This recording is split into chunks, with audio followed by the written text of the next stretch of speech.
Por que eu acredito que cuidar da saúde mental é um ato político?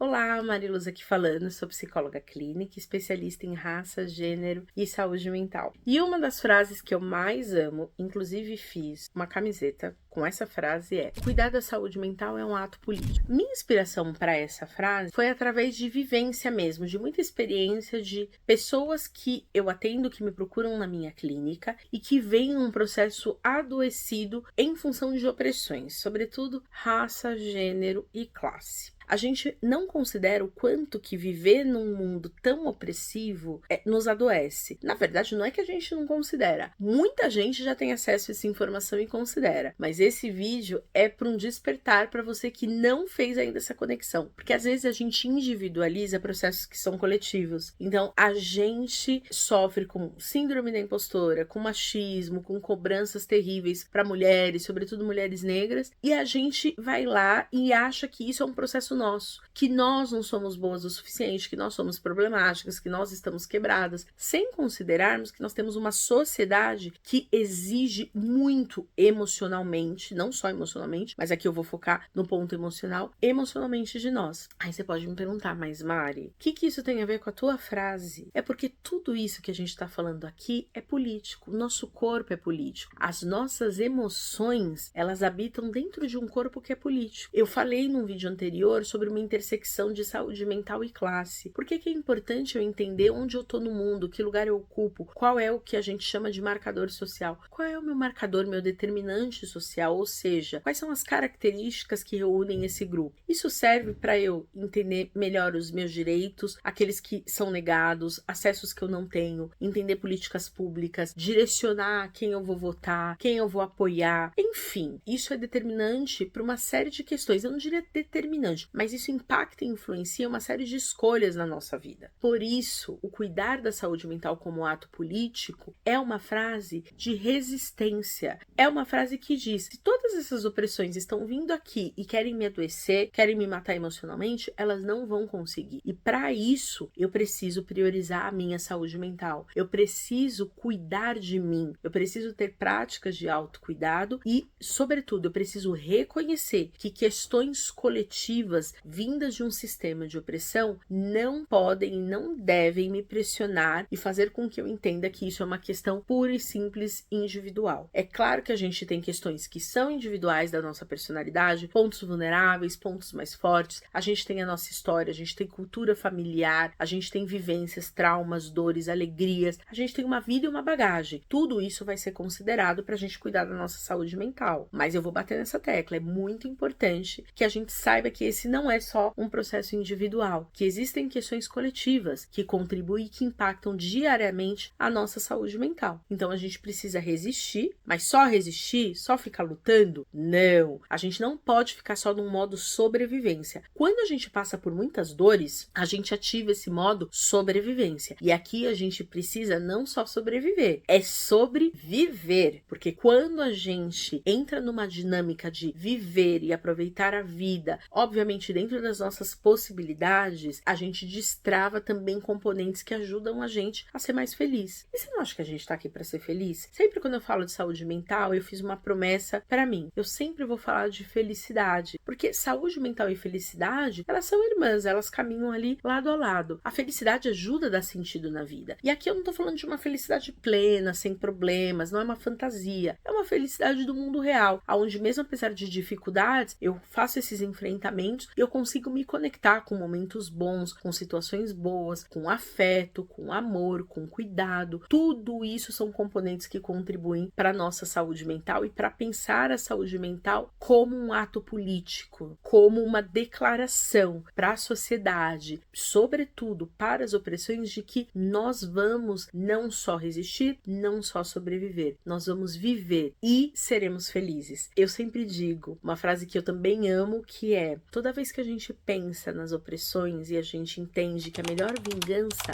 é a gente ser feliz. Porque se a gente for feliz, ou seja, se aquela violência, aquela opressão, se esse sistema não matar a gente emocionalmente, a gente vai estar dando aí um chega pra lá, né, em todas essas opressões. Então, eu desejo de verdade para você que tá vendo esse conteúdo hoje, um projeto de felicidade pessoal, que você encontre aí no cotidiano coisas que te fortaleçam e te façam feliz. E que se tá difícil para você encontrar sentido, entender felicidade, sair um pouco dessa sombra que a opressão faz na nossa vida, lembra que você sempre deve procurar ajuda profissional, porque a terapia tem um papel importante em ajudar a gente nessa trajetória de recuperação das nossas feridas, de fortalecimento para a gente encarar a jornada da vida, que não é fácil, mas que pode ser um caminho de felicidade também. Espero que tenha gostado do conteúdo. Gostou? Deixa os seus comentários, eu vou querer saber o que você achou. Compartilha com todo mundo que você sente que vai se beneficiar desse conteúdo. Se inscreve no canal, ativa o sininho e a gente se vê no próximo. Combinado? Um abraço. Tchau, tchau.